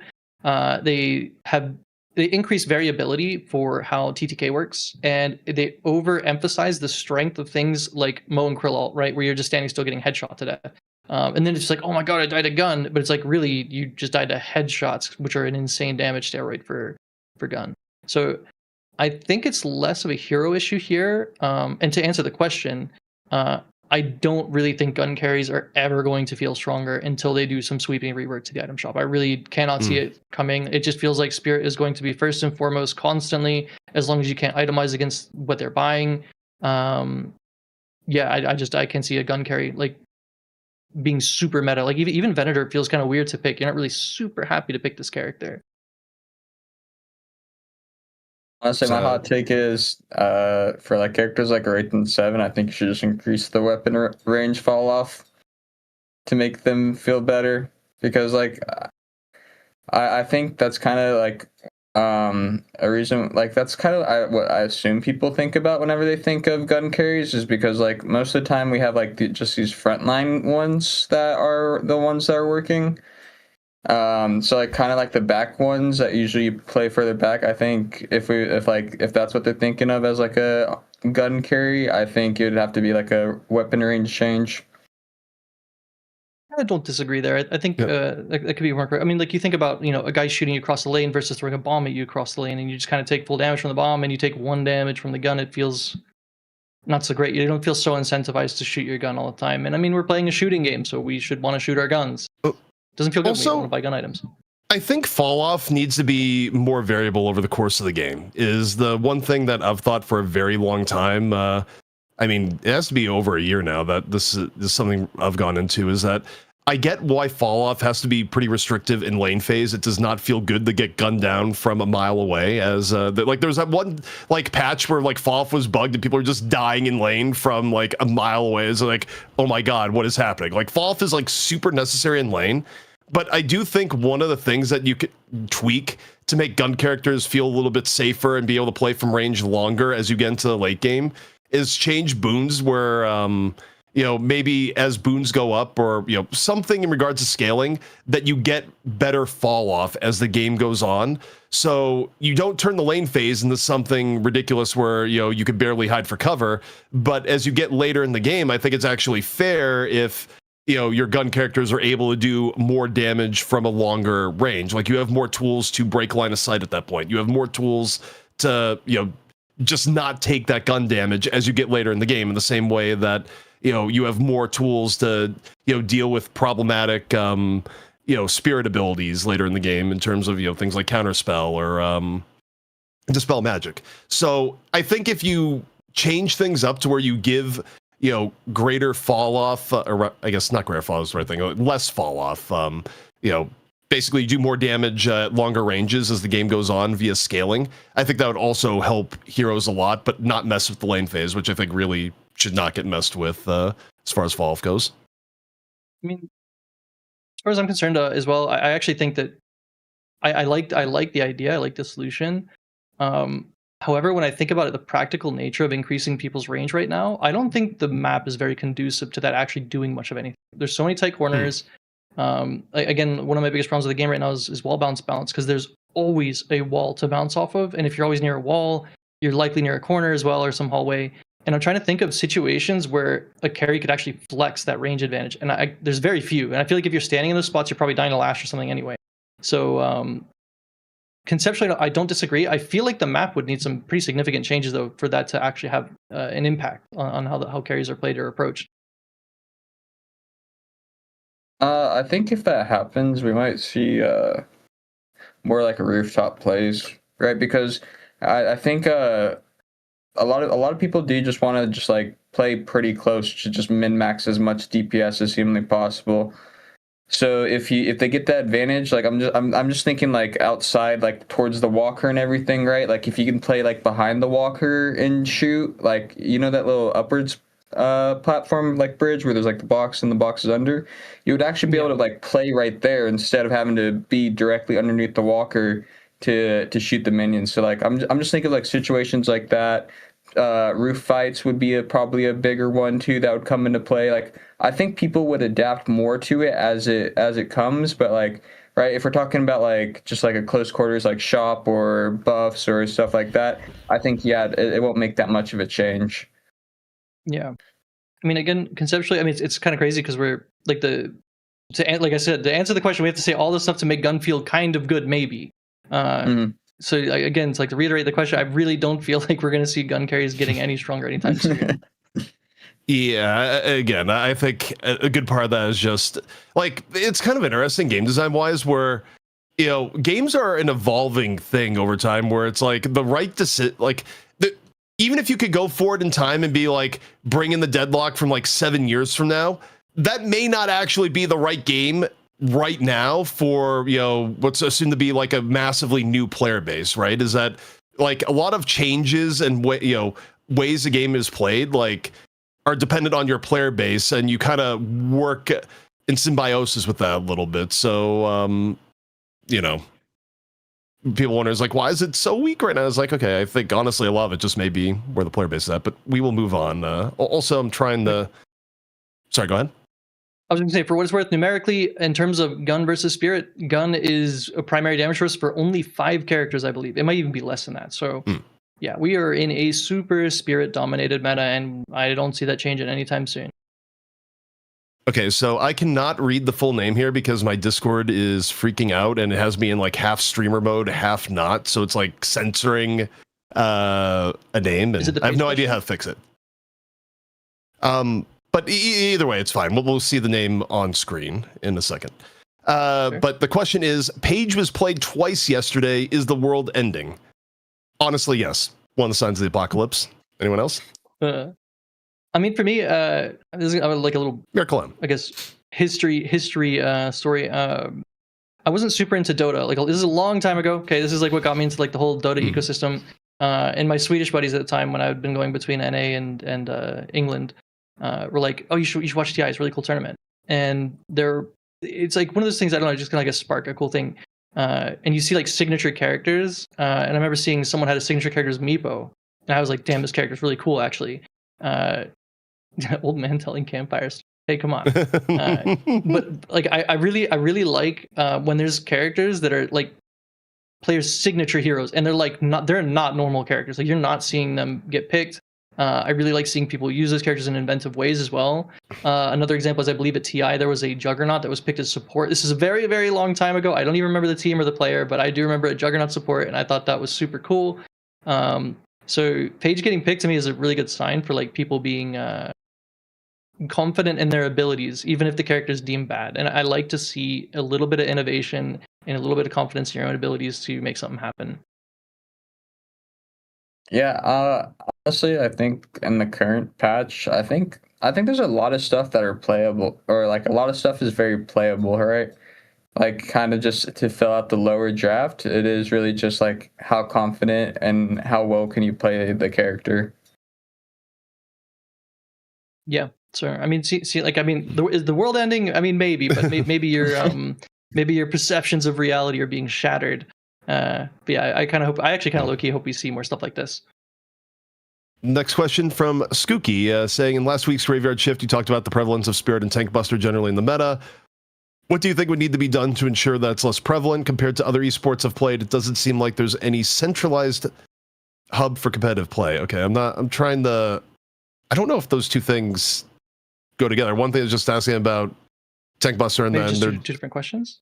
Yeah, I think they're two different questions. It led with compared, so it threw me off. I'll go with the first one, which is, what would you think would have to do to have less prevalence of Spirit and Tank Buster? And I mean, for me, I kind of look at it as that Tank Buster is just a really, really strong item. I also think it's one of those things that's hard to balance, because it feels to me like it's one of those items that in its current design, it's either going to be like too strong or too weak oftentimes.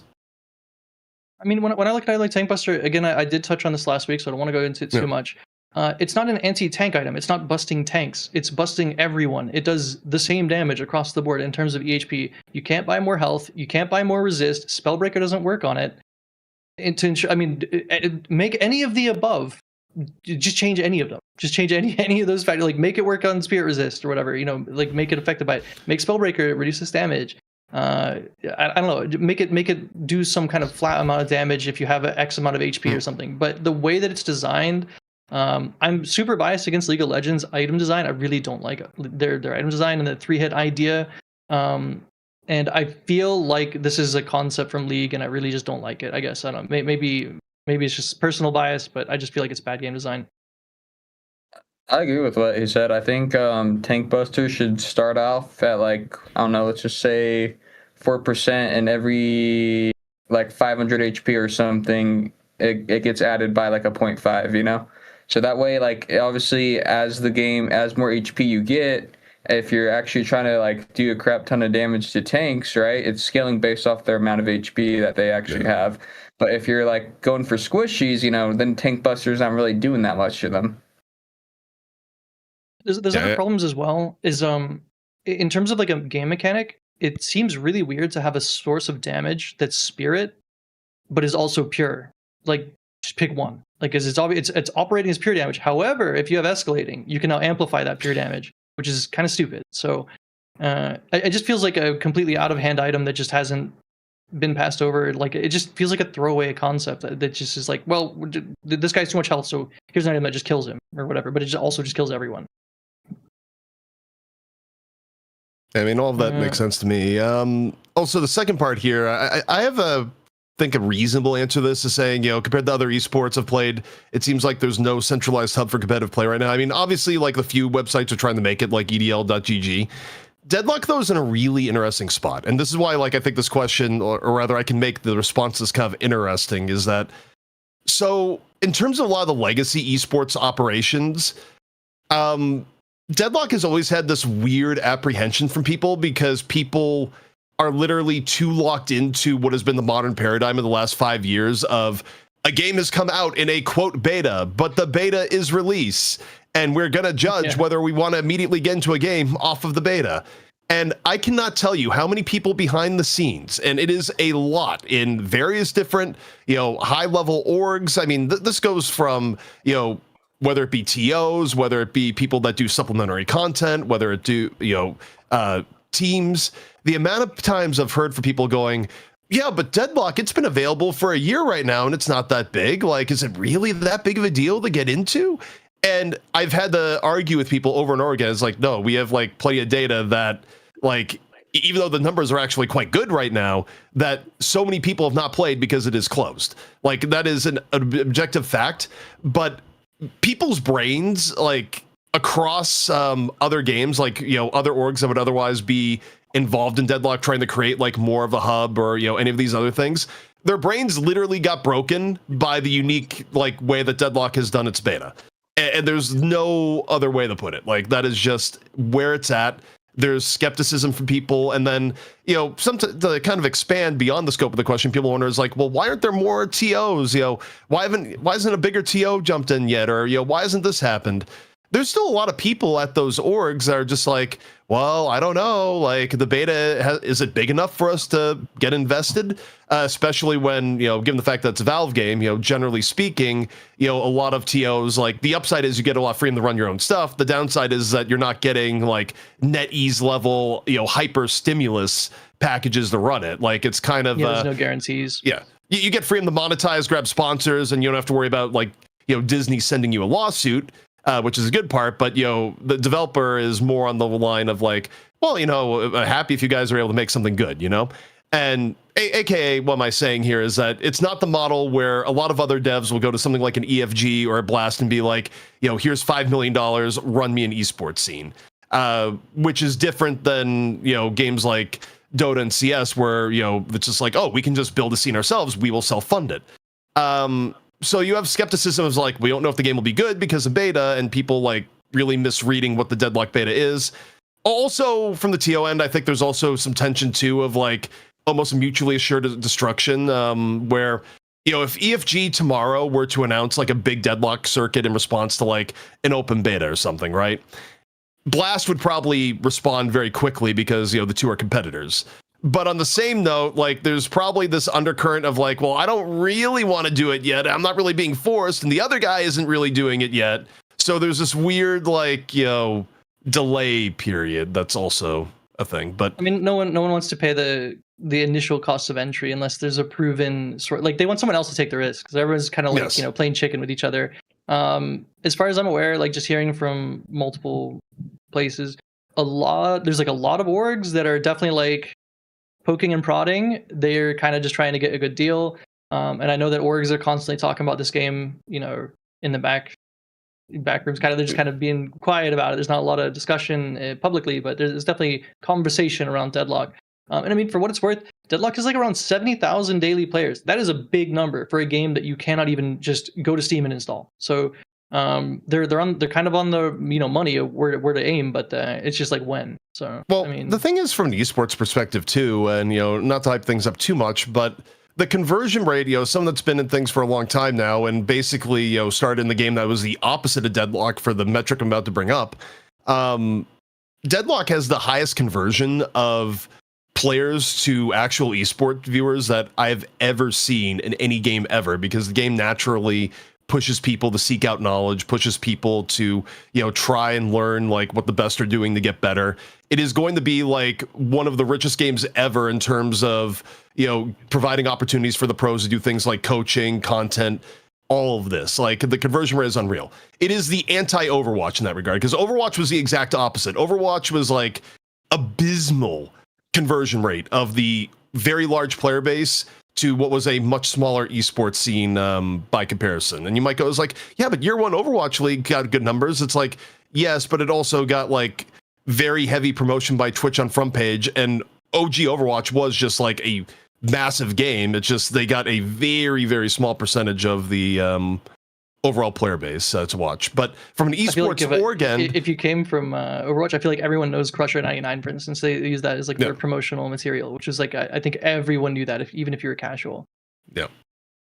In Deadlock's case, though, the reason why like brands are keeping on like esports industry in general, like they kind of need a new game because a lot of them are on life support, but also if the game does take off, which is likely, I mean, with the conversion rate being high, it is 100% going to be very good for teams to be involved in.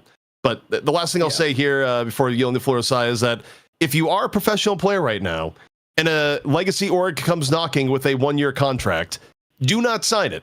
It is, unless it is for a very high amount of money, which it will not be, because right now orgs, look, it's in their best interest, but orgs are coming around, definitely trying to lock in teams for a year or more in deals that will be really, really, really bad if the game goes open within that year, especially if other tournaments start happening. So please do not sign a year contract right now. Like, just avoid. That's all I'll say.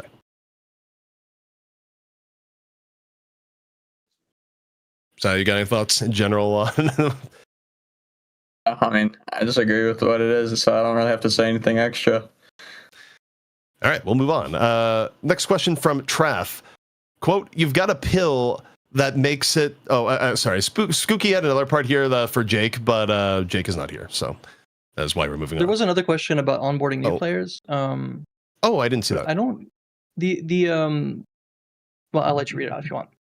Yeah, the question is, do you think Deadlock's competitive scene is too fragmented and has a problem onboarding newer players right now? And I don't entirely think that's the case. I mean, obviously it could do better, but what were your thoughts, Lightbringer? I just think these are two separate concepts. Like, I think that gaming in general is too tied to competition. Like, games, to me, I mean, I'm old, right? When you play a game, you're supposed to have fun. It's not supposed to be like an ego check with the enemy team or whatever. Like, you want to see people doing bebop, Ivy laser beam from the sky or whatever. Like, when I look at the design of this game and how they're approaching balance and stuff like that, it feels like they are more fun focused than competitive focused. So when I look at like onboarding newer players, and how the competitive scene is fragmented and stuff, I feel like they don't even care about the competitive scene at all. Like it's not a concern in their mind at all. And in terms of onboarding newer players, I would like to see them desynchronized in people's minds, I guess, where it's just more like, let's just focus on getting newer players into the game rather than worrying about onboarding them into the competitive scene. No. And like, I feel like the onboarding is kind of bad.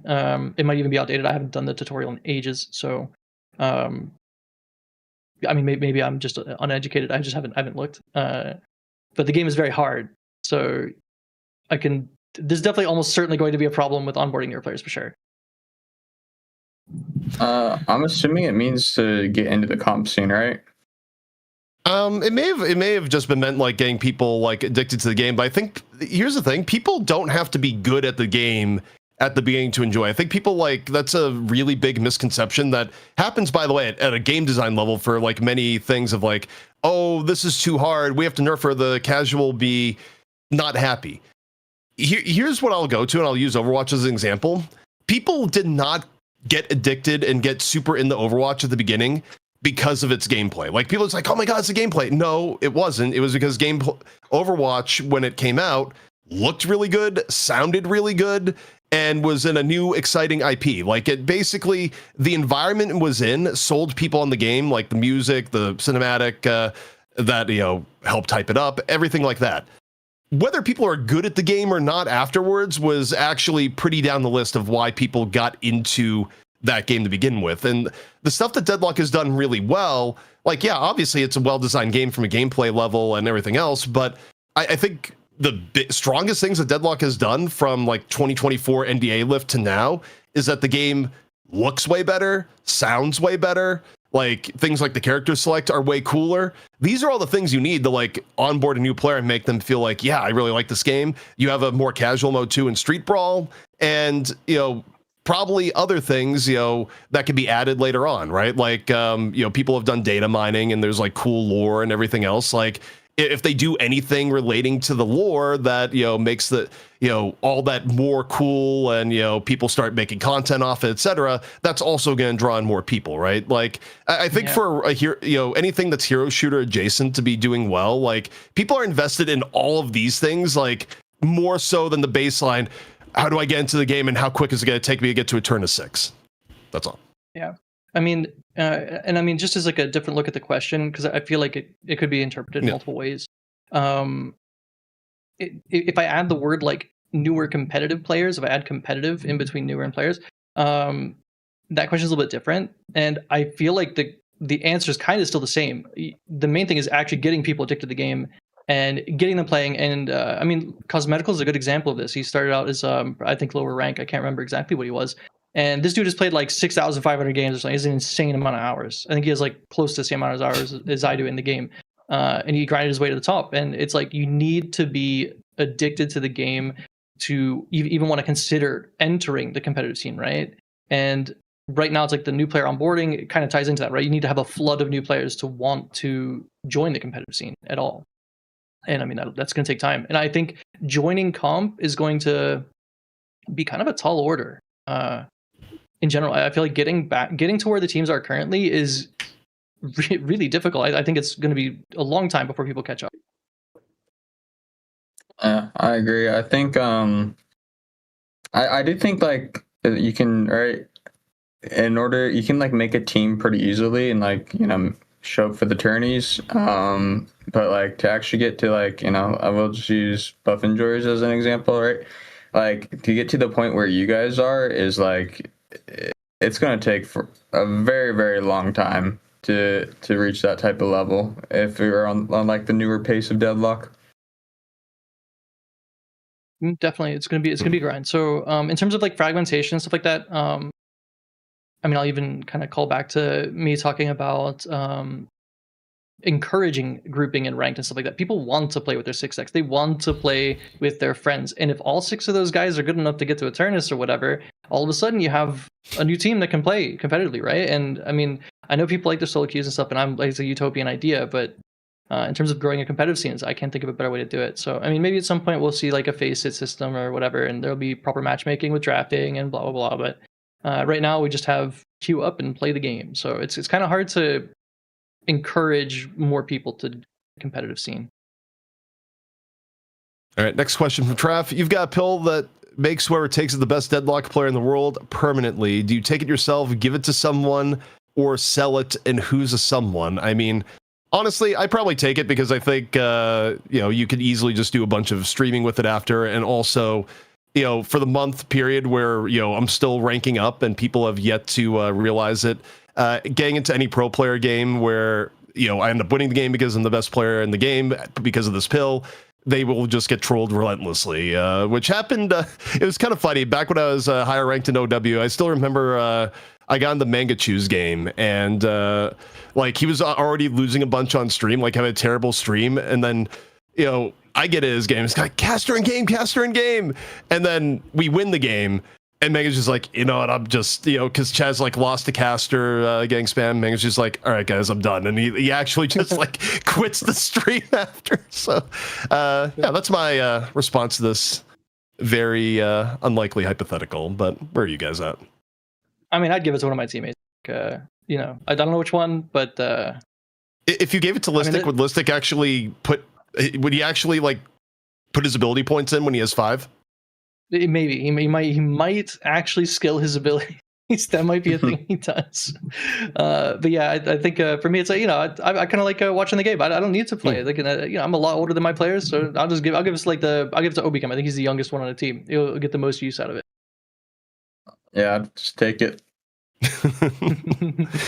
Saiah takes it and then suddenly becomes a pocket player. It's like, I found the pocket player. It's me. All right, next question from Sketchy JJ. Last DLNS we saw almost every time someone picks Celeste, Mo is right alongside them. Is this a case like Sinclair and Dynamo where you can't have one without the other, do the one countering the other too hard? And do you believe some hero... Okay, I'll save the last part for later. But for the Celeste question, I mean, yeah, we kind of talked about it before, but I don't know if it's a requirement, but Celeste doesn't enjoy playing against Mo. That much is for certain. I mean, I think... If I were to guess from a player's perspective, I'm not actually sure this is the case. If I took a guess, I would say no one's even considering this matchup when they're doing draft. I don't think it's on their minds at all. I'll be honest. If I were to ask Saiah, maybe he knows, but I don't think anyone is considering this matchup at all. They're just like, I like Celeste, I'm picking Mo as well, and then it just so happens that they're on the same team or banned out or something. All right, second part of the question. And do you believe some heroes and items are being slept on due to community perception overall? I guess we talked a little bit about that as maybe Kelvin, but yeah, I mean Kelvin. I mean maybe it's Paige. Paige did well in NA, so maybe my idea about this character being bad is wrong. You never know. All comes back to the bookworm. For me, I don't have any profound thoughts on this, at least this week. Maybe on a non-hell day of travel week. But final question here from Sphero, or at least that's what I get when I right-click to look at Discord info. I don't know if it was a different name on Discord, but my Discord's being weird. The question is, it's been some time since the last patch where Echo Shard was changed. Was it too harsh? Personally, I think it's been good, and if anything, this is how more 64 items should be instead of being picked / great for every match. Just to reiterate what the changes were, the most recent ones, it now has a 0.5 second post cast time, which means you can't do stuff like double Bebop Bomb instantly. And they also changed how the cooldown operated to be just 35 seconds flat to 30 seconds and the cooldown the imbued ability. I am a fan of Echo Shard. I think that these kind of items break the game in a fun way. I think that you should feel like an item is great at the 6400 tier every game for the most part. Like all those items should feel super strong and good to buy. I don't feel like the thing that they shouldn't feel like is that they're necessary for your character to operate. I think that's when you're kind of towing the line with the item's balance. So I would actually like to see more items like kind of pre-nerf Echo Shard personally. But I think I've talked about Echo Shard on this podcast before. I think it was a little bit of an overreaction to the Echo Shard nerf. I think the characters that bought it before, they can still just buy it. I mean, Obviously, like with the lesser cooldown, or I guess more cooldown now for it because it has a longer cooldown because it includes the base thing. I think it wasn't too harsh. I just think people are a little bit overreacting to it. But I mean, you can take for example, what is it? Like REM sleep would be a good one. Like right, that character has such a long cooldown on the 2, and it's such a valuable ability to like. I think it's fine to build it, but like if you bring up was it like double bomb pair? I think it's like a 10-second thing. I think the reason why people don't go that build anymore is just because like bomb was already such a low cooldown and it wasn't like that important of the ability. So like everyone just went to carbine now. Yeah, and also to the general point of it, I mean, I think Echo Shard, kind of what I was saying is that, for the heroes where, and, abilities where it makes a lot of sense to double up on, like, it's still, like, situationally pretty good. And, kind of what Lightbringer was saying is that I enjoy, things that break the game also. I mean, I think I talked about this on podcasts before, but one of the worst things that ever happened in Heroes of Storm was when they removed Rewind. As a common talent that a lot of heroes had, because it made for like some of the most exciting plays in the game where you could use your entire kit twice in a row. It was, one of the more dynamic ways of opening something up, and also really skill based because it was high risk, high reward. Because usually if you went in the rewind, you gave up another powerful talent, and oftentimes you'd pick on heroes that were like skill shot based. So if you went in and whiffed any part of your skill shot combo, it's like, oh god, why did I go this? So yeah, I think these are the items that like keep the game interesting. Ideally, Echo Shard is not in a case where like you have the entire lobby buying it. That's bad, but that'd be the bad for any item and would have to be looked at. But yeah, conceptually, I think Echo Shard is fine, and I think the maybe there's a little bit of an overreaction to the nerfs that came in.